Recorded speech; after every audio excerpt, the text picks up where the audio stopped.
Welcome back, MTN Giants podcast. Kickoff is in less than 24 hours, so if you watch this in time, that's good. If not, I don't blame you. I probably should have got this out yesterday, but that's on me. The Giants visit the 49ers. They're at San Francisco. They stayed on the West Coast, which was smart, coming from Arizona, going to San Francisco. San Fran is a favorite by 10 points. It was 10.5 at one point, so hey, that's good. Got a half point in our favor. The Giants have some key injuries, very key injuries. Saquon Barkley with the ankle is out. Brian Daboll tried telling us there was a chance he was going to play, but that was not going to happen. That made no sense. Andrew Thomas, and I was wrong about this. My gut told me he was going to play in this game. I figured they were going to keep him out for the Cardinals game, more like precaution, but I guess the hammy's that bad, so he's out once again. Ben Bredeson, concussion, no surprise, he's out. Azeez Ojulari still out with the hammy as well. Micah McFadden questionable with a neck injury. And we could see the season debut of Wan'Dale Robinson, who, according to Jordan Raanan, he was ready to go last week, but the Giants didn't think it made sense because, why rush him back? I mean, if they lost the game, that would have been a bad look, but they won. So Wan'Dale Robinson may play tomorrow. That'd be a nice addition to this offense. I have not been too impressed by Paris Campbell so far. He did make that nice catch on 3rd and 9, 3rd and 10, whatever it was, but still. For the Niners, the only big injury for them is Brandon Ayuk, which is a big injury. Very good wide receiver. He has a shoulder injury, probably a game-time decision.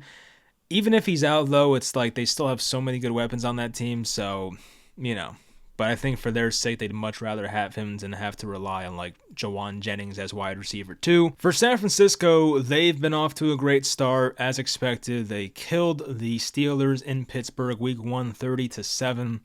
Then last week, the Rams gave them a game for about the first 3 quarters, but of course, in the 4th quarter, the Niners pulled away, beating the Rams 30-23. And really, it was 30-20, but Sean McVay pulled one of the worst bad beats you'll see in betting as I think the line closed at 7.5 in favor of the Niners, and they were up 10. And for no reason at all, with 4 seconds left in the game, McVay kicks a field goal. So if you picked the Rams in that game with the spread, lucky you. But as I said, last week's game was pretty close between the Rams and the Niners.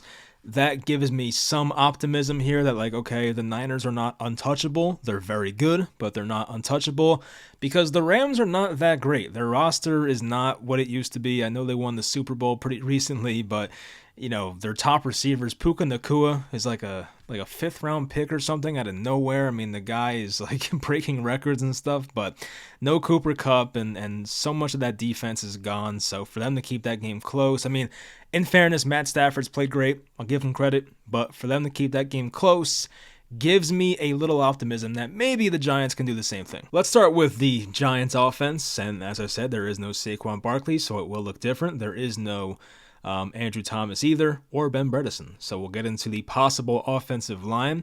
But anyway, running back distribution. Matt Breida should be the lead guy. And I love a revenge game. Matt Breida came up with the 49ers, had some moments with them, so a revenge game for Mr. Matt Breida. Behind him, Gary Brightwell, Eric Gray, the rookie. I would expect it to go Breida, Brightwell, Gray. That's how I would pretty much rank these guys into how much I expect to see them. I expect Breida to get the first carry.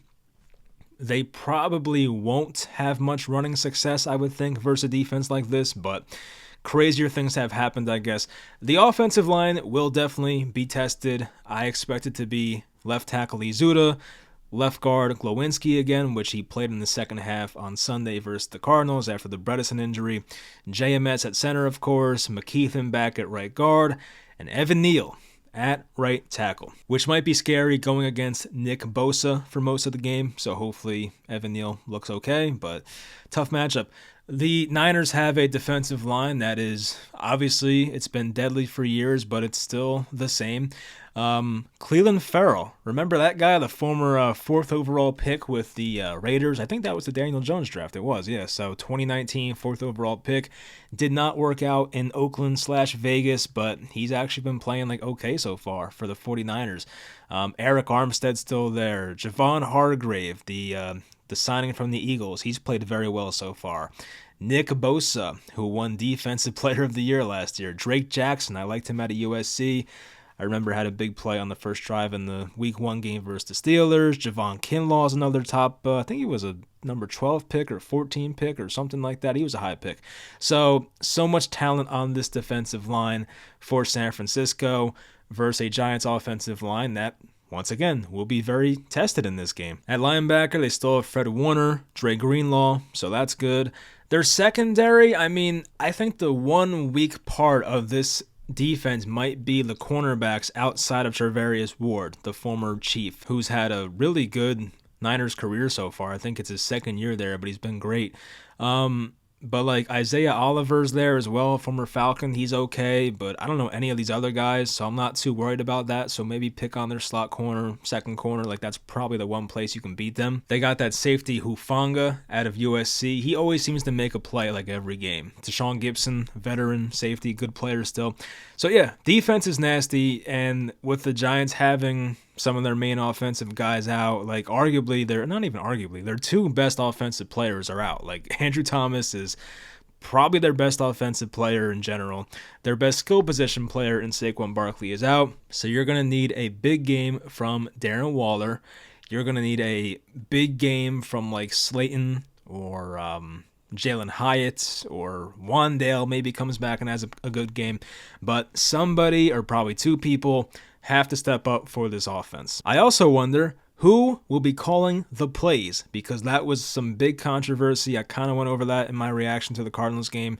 Not that it matters that much, but like it's just funny because at this point it's like a whole big secret. Like, does it really matter? Like, I understand Brian Daboll, you want to kind of stick up for your guy, and I know that Mike Kafka is probably going to get more head coaching interviews, assuming this offense doesn't like implode this year. So I get that part of it, but like, why is it gotta be such a secret? Like, if you were calling plays for a half, just say it. Like, okay, the offense was awful. We scored 0 points in 6 quarters. I wanted to try something different. Like, I think people would understand that. So I don't know. It's just funny how that worked, but I would think Mike Kafka's back to calling plays entirely.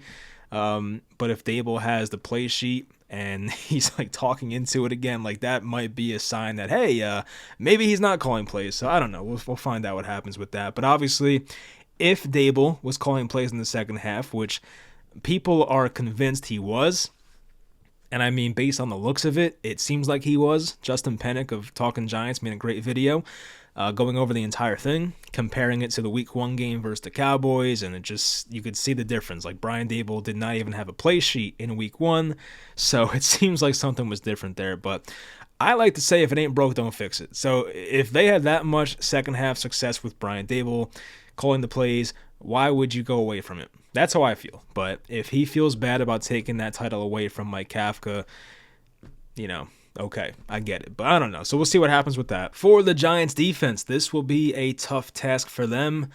Number one, I have stop CMC. Christian McCaffrey has gotten off to a tremendous start this year. He had, I think the first game was 22 carries, 152 rushing yards, and 1 rushing touchdown.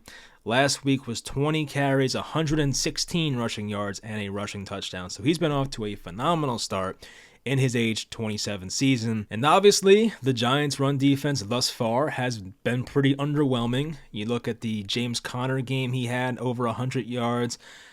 Tony Pollard was not asked to do a whole lot, but he was still good and efficient. I think he scored a couple touchdowns in that game too. So yeah, the Giants' run defense has sucked this year, and this is a great running team. Obviously, Kyle Shanahan always has a great rushing attack, whether it's Christian McCaffrey, whether it was Jeff Wilson, whether it was Raheem Mostert, Tevin Coleman, name any freaking random Niners running back, Matt Breida, they were making that work. So Christian McCaffrey, you hate to see that. Brock Purdy has looked good so far. I definitely was skeptical coming into this year.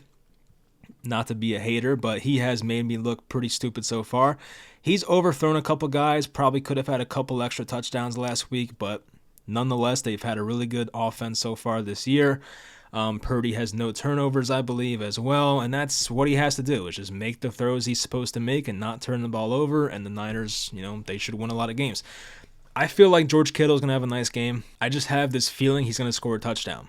So if George Kittle scores, I just would not be surprised. It just feels like that's one of those things that's going to happen, especially if Brandon Ayuk is out and he gets more looks. That's definitely going to be like, okay, I might go and bet that to happen because I just feel like it's going to happen. The pass rush for the Giants has been very weak the past 2 games and the start of this season. I think outside of Dexter Lawrence, I know Leonard Williams had the 4 pressures last week. Okay. Didn't even feel like it. But these guys, if they want to win this game, the pass rush has to be consistently good. You can't go to sleep for a half because you'll be down 27-0 at halftime. You have to have a full 4 quarters of playing good defense on the defensive line. You can't go away for a half against a team like this. It worked last week because you played the worst team in the football. But when you play one of the best teams in football, that ain't going to fly. So Kayvon Thibodeaux, Leonard Williams. I can't even call out Dexter Lawrence because I think he's been fine. But, Boogie Bash and whoever fills in, they have to be better. So that has to happen if they want to win this game. I will say, San Francisco's offensive line, it's not what it used to be. You look at Trent Williams at left tackle. He's 35 years old, still very elite, so nothing bad to say there. But the rest of this offensive line, Aaron Banks, he was the 2nd-round pick in 21. He has not had a great career. I don't know anybody else on this offensive line. It just feels like this offensive line is very beatable. They obviously get by due to scheme and having amazing weapons and a quarterback that doesn't turn the ball over and a great rushing attack. But it's not like you look at the Niners offensive line and think, oh my God, they're so scary. They're not. I just think they have a great play caller and great weapons. A few years ago, they had McGlinchey at right tackle. You had Laken Tomlinson. You had Alex Mack that one season. That was scary. But this offensive line, it looks beatable, aside from Trent Williams, which I would think Kayvon might go against him a lot this week. So that's a tough task for him. But I want to see Kayvon and Leonard Williams make some plays. Can you make a play for us? Can you get a sack when we need it? Can we get a run stop when we need it? Those guys have to show up more. A guy who was taken top 5, a guy who's making way too much money, Leonard Williams, they have to make more plays. Brandon Ayuk and Deebo Samuel are elite wide receivers. Deebo's part running back too sometimes, but not as much these days with McCaffrey. But even Jawan Jennings, he'll make a play here and there. I feel like he makes a big play every game. So it's going to be tough to stop these guys. I just don't want this to get out of hand. Don't make this week 1 part 2. Don't make this a 40-0 game. If they can keep this within 10 points, I think I'll walk away being all right, I didn't think it would win anyway, but just to keep it within 10, it's okay, even the spread is 10 points. If they cover the spread, it's all right, well, at least they didn't get embarrassed, which I know there's no moral victories out here, but when you're undermanned like this and you're playing on the road on a Thursday, the good news is some wacky stuff happens on Thursday. So I guess if there was one time where you want to play the 49ers on the road, it's probably something like this, early in the season, Thursday night. So you have that going for you. And more good news, after this game, the Giants don't play until next Monday, which is when is that? October 6th or something? It's a long ways away. No, that's a Friday. What the hell am I saying? October 2nd. All right, it's close enough. October 2nd. So they're going to play on the 21st of September and then not play again until the 2nd of October. So it's a bye week and a half right there. You have a lot of time off after this. So that's the good news. Get your guys healthy. You play a Seattle team in week 4 who is pretty equal to the Giants, I would say. They're the same team, basically. I think Seattle might be a little better, but still, I think I saw... Of course, I was looking ahead. I saw in DraftKings that right now, and of course, a lot can change from now till then, but right now, Seattle is a 1-point favorite against the Giants at MetLife. So that would tell you Seattle is the better team based on what Vegas is saying, and I do agree. But, injuries could happen. The Seahawks might drop a game to the freaking Panthers this week. Who knows? The Giants might come out and look good in this game. Who knows? A lot can change once again. So... am I a little disappointed that certain guys are out this game, like Thomas, like Aziz? Yeah, but at least we get Wan'Dale back, hopefully. It's not 100%, but hopefully we get him back. So that'd be good to see. But if I had to guess a score, I'm probably going 27-14, with the Niners. I mean, hate to be that guy, but I just feel like they are so much better right now. The Giants have a lot of key injuries offensively. Now, if Daniel Jones can play like he's God in the second half, like he did in the second half versus Arizona, then obviously this Giants team has a chance. But how much of that was like the Arizona Cardinals? How much of that was the worst team in football getting ahead of themselves and like not being prepared in the second half? Like, I want to see that carry over. Can Jones do in the second half in Arizona? Can he do this in San Francisco as well? Not to that level, because that's kind of impossible against a team that good, but can he look somewhere near that? That's what we're hoping for. So we'll see if that can carry over. So I have the Giants losing like 27-14-ish or something like that. This game kind of reminds me, and I said this on Twitter the other day, or X it's called nowadays. It reminds me of the 2019 Giants game when they were at New England. I forget what week this was, like week 4. It was like early in the season. It was week 4. Saquon was out because he stalled the ankle injury that he had in week 3. So this might have been week 5 actually, or something like that. I don't know, but early season game in New England, 2019. It was Daniel Jones's like 3rd or 4th career start. You had Saquon out, which is the same as it is now. So it's kind of reminiscent of that. And at that time, that was Brady's last season in New England. So the Patriots were still like, one of those teams. They won the Super Bowl the year prior. So they were like one of the top teams in the league. And obviously San Fran's the same way. So there's a lot of connections from that 2019 game to this one. Elite team on the road, no Saquon. Daniel Jones will probably have no help in this game. Like, not to make excuses, of course, but like still, you know what I mean. But John Hilliman was the running back in that game. Remember that name, John Hilliman, the Rutgers guys? So long time ago, but that was a blast from the past. The Giants lost that game 35-14.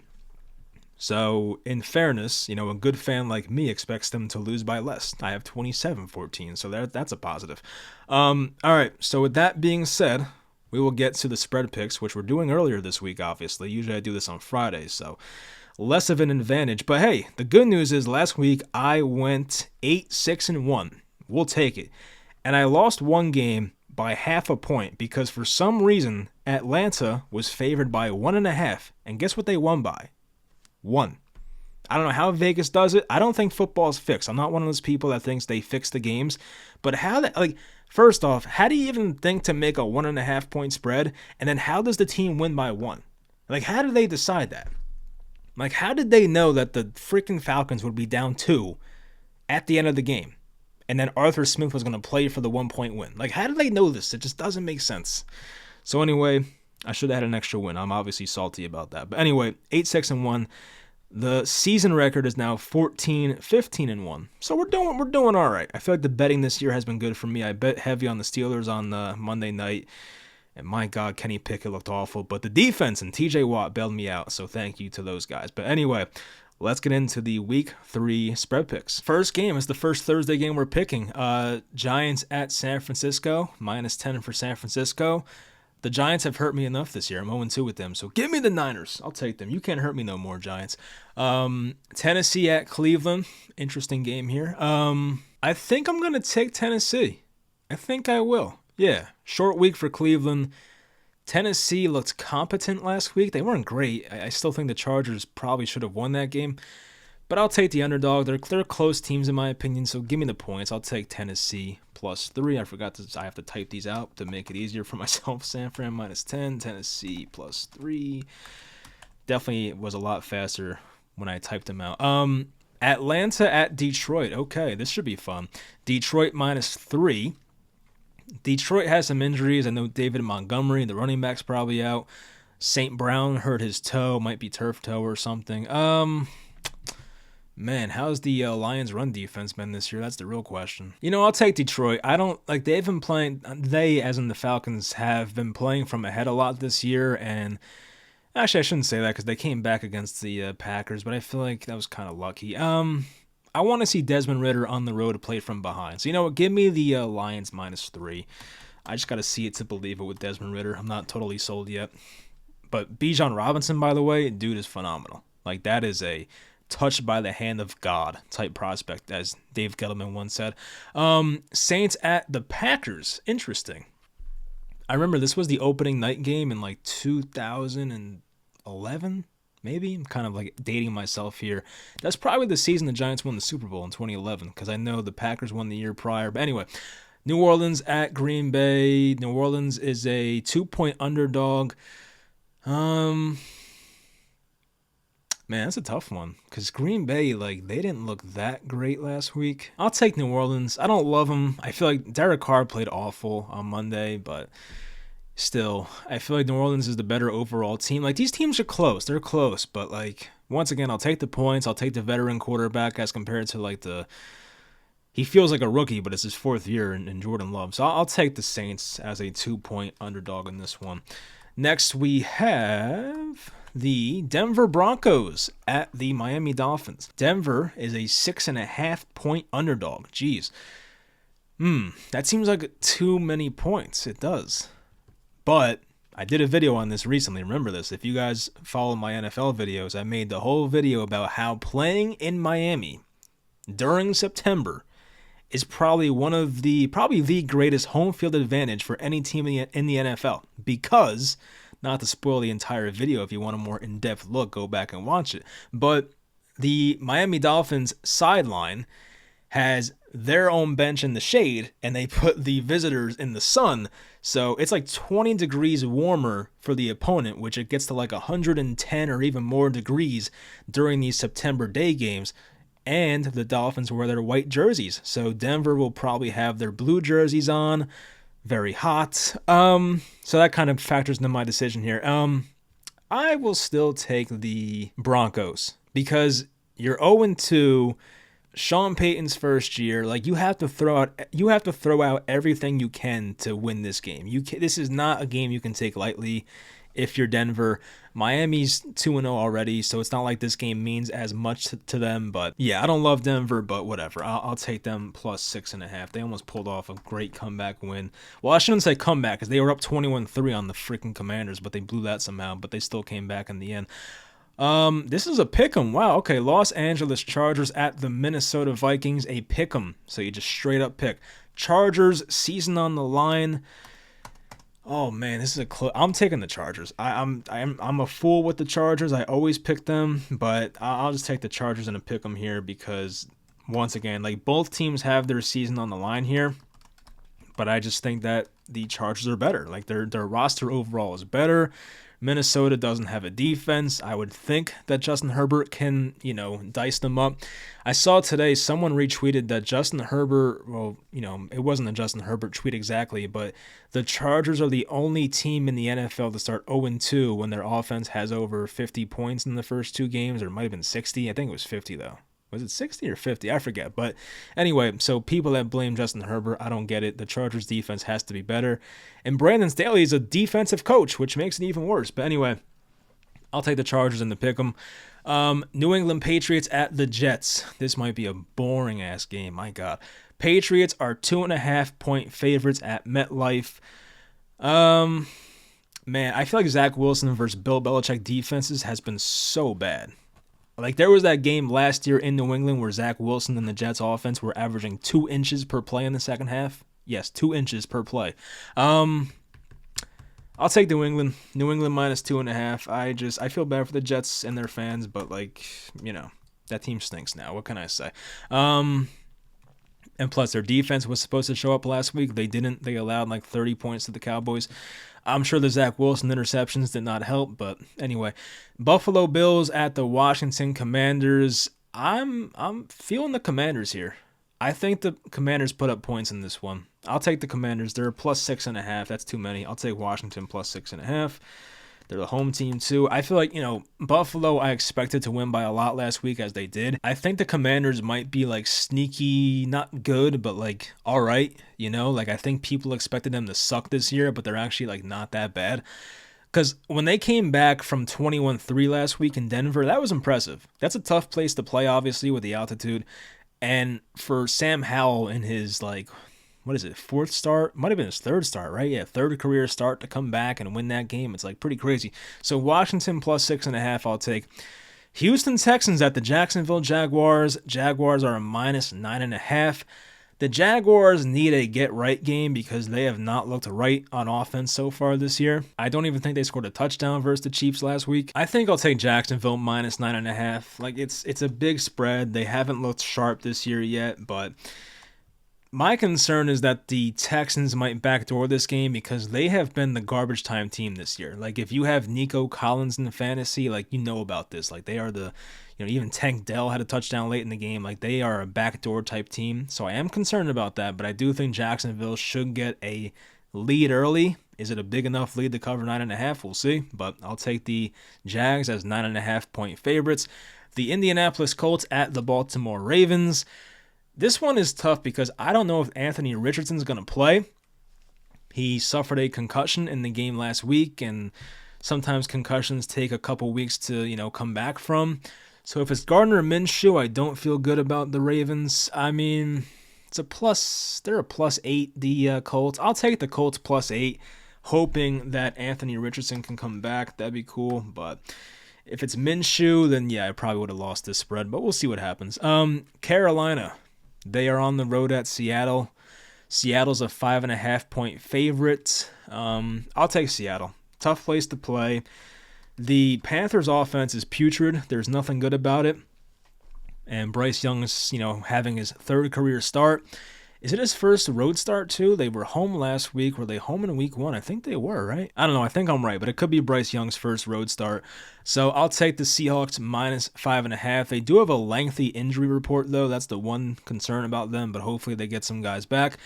Big spread here, and it's just like the Bears are a freaking train wreck right now. Like, what happened with their defensive coordinator, which they're not revealing the details, but yikes, that's a rough situation there if that's what I think it is. Chiefs minus 12.5. The Chiefs have not looked great this year, but I feel like they can really beat the crap out of this Bears team. But as a Justin Fields guy, which I am for now, you guys know the story. I didn't like him at first. Last year I got, sucked back in. Pause. I was in on Justin Fields this year, and it has not gone well. He had this long interview today talking about how he's going to just play like himself and not worry about, playing like a robot, as he said. I'll take the Bears. They can hopefully cover a freaking 12.5 point spread. That's a lot. So Bears plus 12.5 for me. I could definitely see the Chiefs winning this one like 38-10. It would not surprise me, but hopefully not. Dallas Cowboys at the Arizona Cardinals. Minus 12 for the Cowboys on the road. Wow. A lot of points, obviously. I'll take Dallas. Dallas is so dominant. I'll take Dallas because, I didn't want to take both of these teams, the big favorites. So I'll take the Bears, and I'll also take the Cowboys. I'll take one of these big favorites. So Cowboys minus 12 for me. I don't think Arizona is good. I just think the Giants were not awake in the first half, and they were not ready for that game, which is a bad look, obviously, but, is what it is. Pittsburgh at Las Vegas. This might be a snooze fest here, too. This is a Sunday night game because the NFL has to have 2 Monday night games again. The Raiders are 1.5 point favorites. Huh. That's interesting. I mean, I'm still kind of bought in on the Steelers, but Kenny Pickett has looked bad. But I also don't think the Raiders are good. If there's one thing I'm taking, it's the under. That's for sure. I don't even know what the over-under is, but I feel like it's going to go under. Man, I'll just continue my Steelers love. Just give me the Steelers. Pittsburgh plus 1.5 for me. Don't feel good about it, obviously, but I'll take it. Philadelphia Eagles on the road at Tampa Bay. Eagles a -5 in this one. The Eagles have extended rest.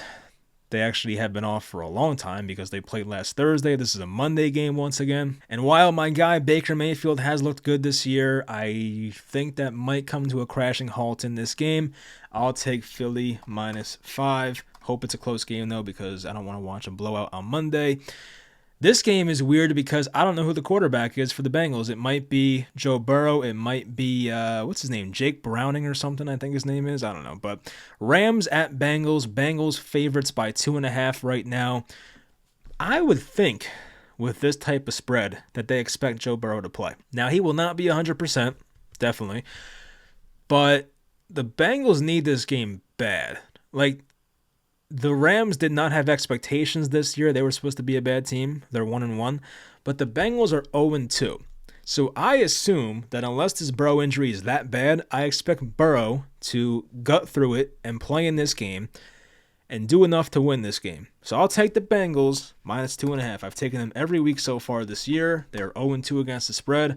I'll give them one last chance. So anyway, that'll do it for the Week 3 Giants preview, plus the NFL spread picks. Hopefully we do well in these, and hopefully the Giants keep it close. Once again, I don't expect to win, gotta be honest, but if they can pull that out somehow, that's great. I don't know how it's going to happen, but gonna need some turnovers, gonna need your pass rush to step up for once, gonna need your offensive line to not get demolished, and gonna need Daniel Jones to play like second half Arizona Daniel Jones. So we'll see if that stuff happens. Hope you guys enjoyed the video or podcast, and I'll talk to you guys next time.